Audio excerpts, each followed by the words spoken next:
प्रदोष के पर्यांत की, प्रदोष के बाद की बिल्कुल लगी हुई पीठ से जो शिवरात्रि होती है, वो शिवरात्रि अगर उस शिवरात्रि का व्रत, साधना, तप, भजन, संसार का मनुष्य कर लेता है तो जिंदगी में उसने कोई व्रत किए ना किए हो, अगर एक व्रत शिवरात्रि का, प्रदोष की पीठ से लगी हुई शिवरात्रि का अगर कर लेता है तो उसको पूरे जीवन के व्रत का पुण्य फल प्राप्त हो।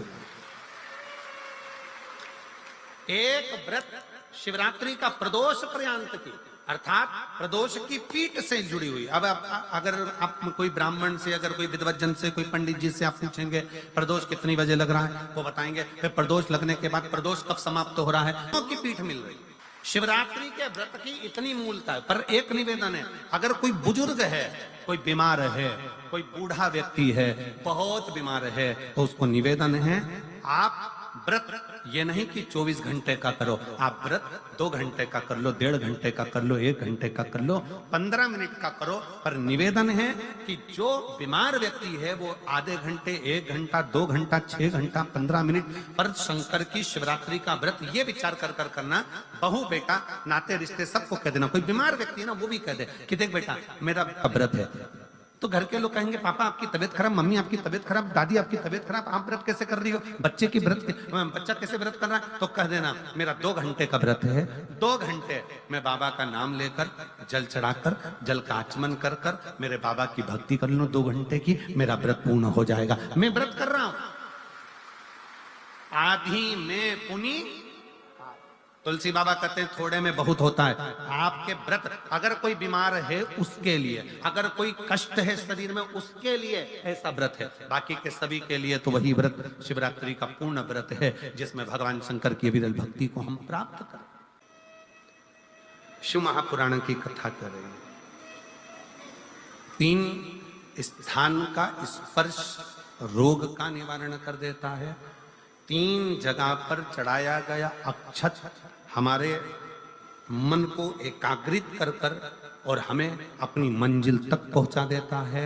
और प्रदोष और शिवरात्रि के मिलन का महोत्सव हमारे जीवन को आनंदता दे।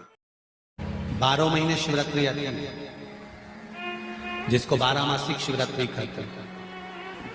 हम कई लोगों से कहते हैं अगर जिंदगी में ज्यादा नियम नहीं ले सकते तो एक नियम ले लो, और उसका फल क्या होता है ये मात्र 3 महीने की शिवरात्रि कर कर देख लेते। केवल 3 महीने की शिवरात्रि, ज्यादा कुछ नहीं कर सकते। हर महीने शिवरात्रि आती है। प्रत्येक शिवरात्रि के दिन 3 जगह पर दिया लगाना प्रारंभ कर दो। पहला बेलपत्री के वृक्ष के नीचे, दूसरा शंकर भगवान के मंदिर पर, तीसरा आंवले के वृक्ष के नीचे। केवल ये 3 जगह पर दिया लगाना चालू कर दो। कौन से दिन? हर महीने की जो शिवरात्रि आती है, मासिक शिवरात्रि जो आती है, आप 12 महीने का नियम बनाओ कि मैं 12 महीने की शिवरात्रि का व्रत करूं ना करूं। मैं शंकर के मंदिर में 12 महीने जो शिवरात्रि आती है उस शिवरात्रि का नियम लेती हूं कि शिवरात्रि के दिन में दिया लगाने 3 जगह पर जाऊंगी। पहला, बोलते जाओ जम के, बेलपत्री के नीचे। दूसरा, शंकर भगवान के मंदिर में या शिव मंदिर की चौखट पर। तीसरा, आंवले के वृक्ष के नीचे।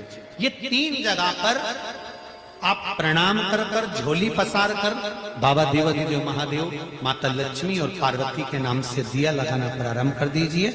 3 महीने की शिवरात्रि पूरी हो, ये निश्चित है अगला पत्र आपका इस जगह पर मिलेगा कि बाबा ने मेरा ये कार्य किया। तो महापुराण की कथा कहती है हर महीने शिवरात्रि पड़ती है। हर महीने, ऐसा कोई महीना नहीं जाता जिसमें शिवरात्रि नहीं पड़ती, हर महीने पड़ती। प्रत्येक महीने की शिवरात्रि को जो रात्रि के समय पर 9 बजे के बाद या फिर प्रदोष काल में शाम का समय, सूर्यास्त का समय, ये 2 समय ऐसे हैं जिस समय पर शमी के पत्र पर हल्दी में इसको लगाकर जो भगवान शंकर के शिवलिंग पर समर्पित करता है, उसके घर में कभी संपदा की कमी नहीं पड़ती है। कभी संपदा। आपको पहले भी कथा में कहा कि माता उमा पार्वती का सबसे पहला अवतार, पार्वती का जन्म, पार्वती का जो अवतार है ये 52वें नंबर, 52 नंबर पर पार्वती का सबसे पहला अवतार माता उमा। और भगवान शंकर का एक अवतार हुआ महेश्वर, भगवान महेश। तो माता उमा और महेश्वर के मिलन से, आपको पहले भी कथा कहा कि भगवान शंकर के नयन अश्रु से रुद्राक्ष का वृक्ष हुआ, माता पार्वती के नयन अश्रु से बेलपत्री का पौधा उत्पन्न हुआ, और उमा और महेश, भगवान महेश्वर, भगवान महेश और उमा के मिलन से शमी का पौधा उत्पन्न हुआ, जिस शमी का अपन शिव पोथी को समर्पित करते हैं, जिस शमी पत्र को अपन भगवान शंकर को समर्पित करते हैं। केवल एक शमी की पत्ती ऐसी होती है, केवल एक शमी पत्र ऐसा होता है जो 33 कोटि देवताओं को समर्पित होता है। सारे देवताओं पे शमी पत्र चढ़ता है, एक पर नहीं, सब पर शमी। जो माता उमा और महेश्वर के मिलन से, माता उमा और महेश्वर के नेत्र दृष्टि के मिलन से जो शमी का पौधा उत्पन्न हुआ है, मेरे शिव की शरण में जरूर जाए। एक नियम बना लो, 12 महीने शिवरात्रि आती है, हर महीने शिवरात्रि पड़ती है, महीने में 2 बार प्रदोष पड़ती है। या तो प्रदोष का नियम बनाओ या शिवरात्रि का नियम बनाओ। एक होता है शमी का पौधा, एक होता है मंदार का पौधा। मंदार जानते हो सब लोग? बोलो तो जम के। सफेद आंकड़ा भी उसको बोलते हैं, मंदार भी उसको बोलते हैं, मंदार का पौधा। और एक होता है शमी का। कहते हैं जिस व्यक्ति की जिंदगी में केवल घाटा ही घाटा लिखा हो, दुख ही दुख लिखा हो, और कई साल हो गए हों किराए के मकान में रहते हुए या तकलीफ को भोगते भोगते, परिवार में कहीं सुख है ही नहीं, 2 पौधे को याद रखना। और दोनों पौधे की कथा हमने पूर्व में सुना चुके, मंदार और शमी। दोनों की कथा सुनाइए कि ये कौन से मुनि थे, कौन से ऋषि के बेटे थे, ये मंदार और शमी किसके पुत्र थे, सब कथा सुने। आप YouTube पर सर्च करिएगा तो आपको कथा पूरी मिल जाएगी। आप सुनिए। जिसकी जिंदगी में दुख ही दुख लिखा, कष्ट ही कष्ट लिखा, परेशानी परेशानी लिखी, तो मंदार और शमी ये 2 पौधे ऐसे हैं जो जीवन में सुख प्रदान करते हैं।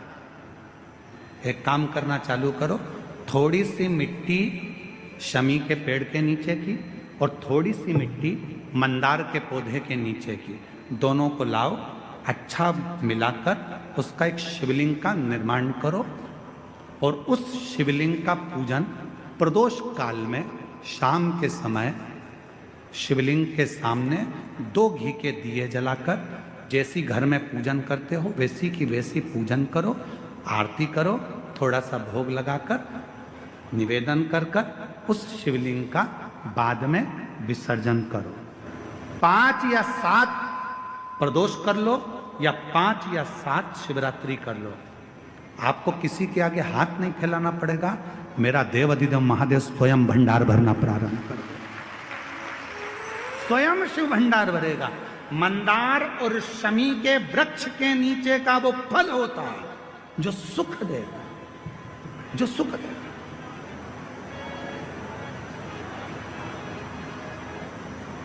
जो हमें आनंद प्रदान करता है। मंदार मतलब आप लोग जानते हो, वो सफेद आंकड़े की जो जड़ होती है, आंकड़ा होता है, उसके छोटे छोटे फूल होते हैं मंदार के, भगवान शंकर को चढ़ते हैं। और शमी की पत्ती तो आप लोग जानते ही हो, शमी का पत्र, इसके पौधे के नीचे और उसके पौधे, इसका वृक्ष और उसके वृक्ष के नीचे की थोड़ी थोड़ी मिट्टी प्रदोष काल में, या तो प्रदोष हो या शिवरात्रि हो, दोनों को मिलाकर उसका शिवलिंग बनाकर उसकी आराधना, उसकी शिव महापुराण कर शमी का वृक्ष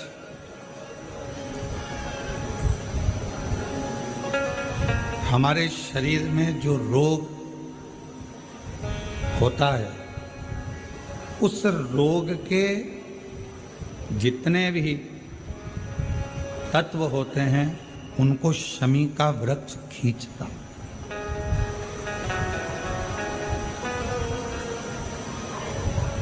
कल एक बहन ने प्रश्न किया कि गुरुजी आपने कहा कि शमी का जो वृक्ष होता है वो बड़ा हो जाता है, बड़ा होने के बाद उसको घर में नहीं रखते, छोटा पौधा, छोटा सा पौधा घर में रख सकते और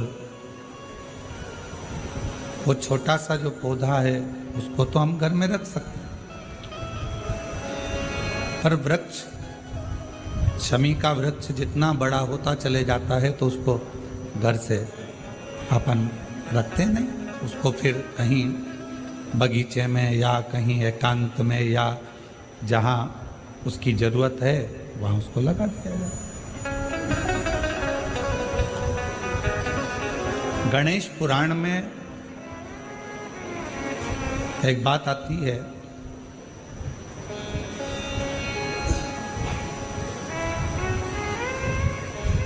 कि शमी का जो वृक्ष होता है वो रोग को खींच लेता,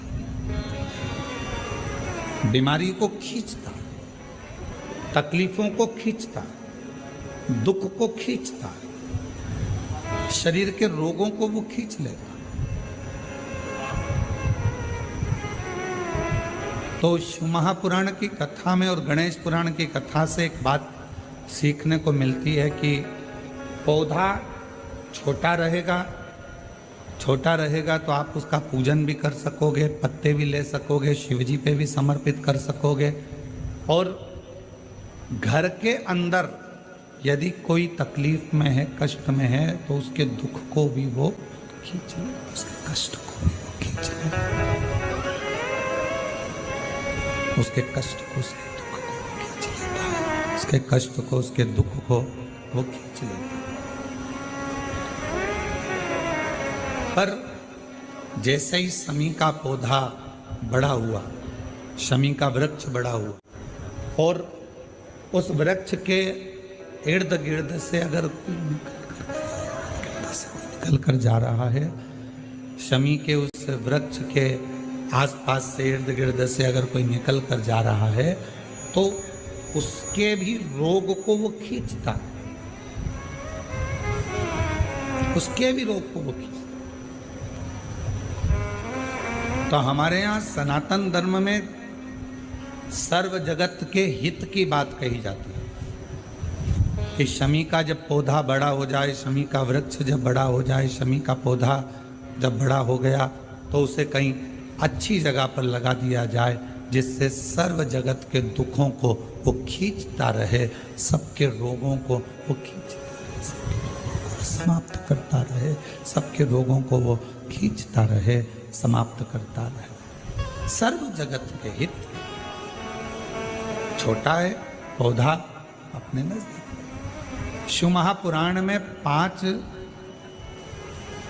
वृक्षों का जो वर्णन किया गया, पहले नंबर पर है बेलपत्र का वृक्ष, दूसरे नंबर पर है शमी का वृक्ष, तीसरे नंबर पर है आंवले का वृक्ष, चौथे नंबर पर है पीपल का वृक्ष और 5वें नंबर पर है वट वृक्ष। ये हमको बल देते हैं और हमें जो बल प्रदान करते हैं, हमें जो एनर्जी देते हैं, हमारे दुखों को ये नष्ट करते हैं, हमको एक अलग से बल इन पौधों से, इन वृक्षों से प्राप्त होता है। एक पारिजात का पुष्प और 5 पारिजात वृक्ष की पत्तियां, बहुत ध्यान देना, बहुत अच्छे से ध्यान देना। एक पारिजात का पुष्प, 5 पारिजात वृक्ष की पत्तियां, 5 बेलपत्र।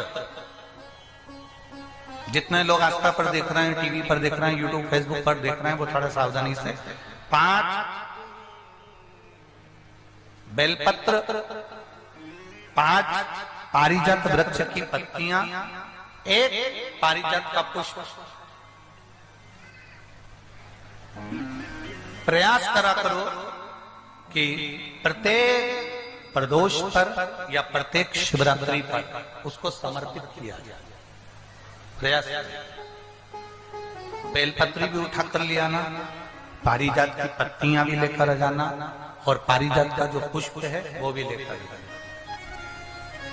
एक बार कर देखना। जितने लोग वॉकर लेकर चल रहे हैं, जितने लोग लाठी टेक कर चल रहे हैं, जिनकी कमर में प्रॉब्लम हो गई, जिनकी डिस्क की प्रॉब्लम हो गई, जिनके गुरिये खसक गए, या घुटने में गैप आ गया, या डॉक्टर ने कह दिया कि ऑपरेशन करना पड़ेगा, एक बार कर देखते।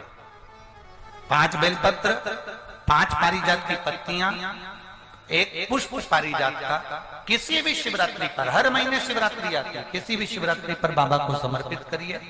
1 लोटा जल समर्पित कर दो और बाबा पतालेश्वर महादेव का नाम लेकर समर्पित कर उसको उठा ला। पहले जो बेलपत्री लेकर आए हो, रोज 1 बेलपत्री 5 दिन तक खाना है। फिर 5 जो पारिजात की पत्तियां हैं उसको रोज 1 पत्ती को खाना है। आखिरी में जो पुष्प है वो पुष्प को खा लेना है। 15 दिन के अंदर तुम्हारा घुटना और तुम्हारी कमर काम करना प्रारंभ करेगी और तुम उठकर चलो।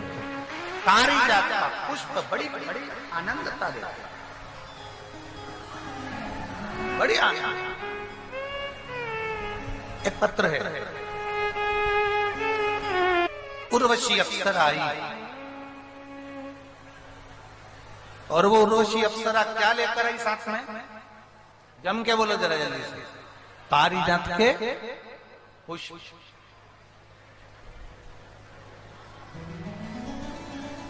शंकर भगवान को चढ़ा हुआ 1 पारिजात का फूल उठाकर, अगर आप ऐसे ही नहीं खा सकते तो उसकी गोली बनाकर खाने का प्रयास करें। और एक और बात आज इस व्यासपीठ से कहना चाहेंगे, पारिजात का जो पुष्प होता है,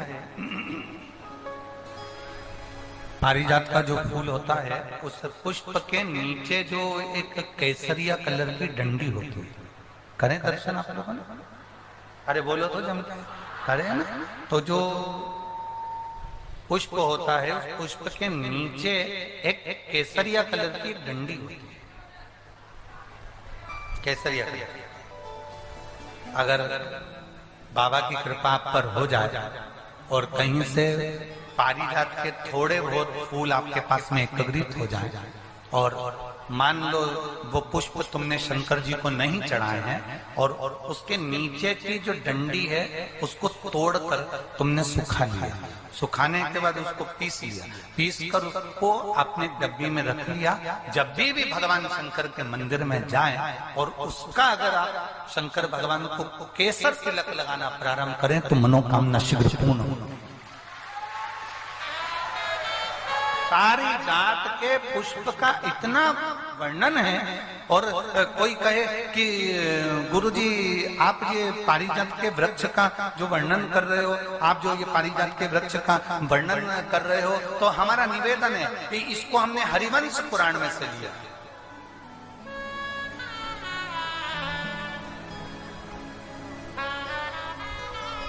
कौन सी पुराण में से? हरिवंश पुराण में से। पारिजात के फूल का वर्णन हरिवंश पुराण के अंतर्गत जो वर्णन किया गया है, पुष्प का जो वर्णन किया गया है, शिव को माता लक्ष्मी भी समर्पित करती हैं भगवान शंकर को पारिजात का पुष्प। और अगर भगवान ने कृपा करी हो आपके यहाँ, आपके नजदीक में, आपके अड़ोस पड़ोस में, कहीं आपके अड़ोसन पड़ोसन पीछे वाली धड़ोसन,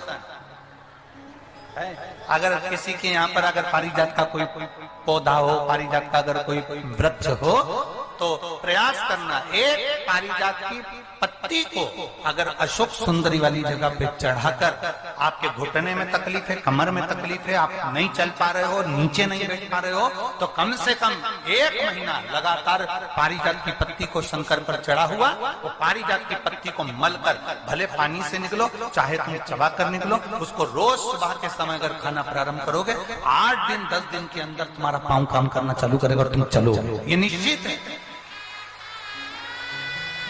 कितना भी कमर में दर्द हो, कितनी भी पांव में प्रॉब्लम, आपको चलना होगा ही। पारिजात के फूल का, पारिजात की पत्ती का बड़ा विचार करना कि शंकर भगवान की शिवरात्रि साधना की रात्रि होती है।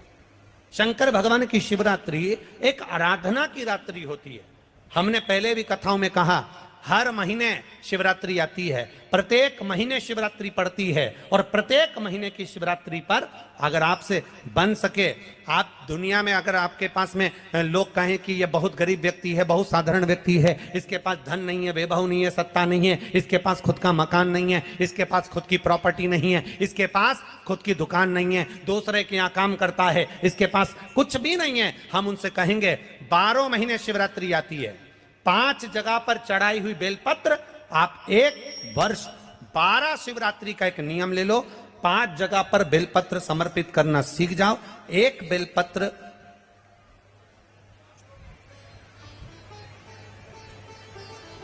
ये शिवलिंग, ये जलाधारी, बहुत ध्यान से देखना, ये चरण जहां से जल नीचे गिरता है, गणेश जी का स्थान, कार्तिकेय जी का स्थान, ये हस्तकमल, माता पार्वती जी का हाथ हस्तकमल, शिवलिंग, भगवान शंकर का स्थान। ऊपर से जो एक एक बूंद जल शिवलिंग के ऊपर गिर रहा है, शंकर भगवान की 5 बेटियां जया, विषहरा, शामरीबारी, दौतली, देव, बीच में जो एक मोटी सी लाइन है वो शंकर भगवान की छोटी लड़की, क्या नाम है?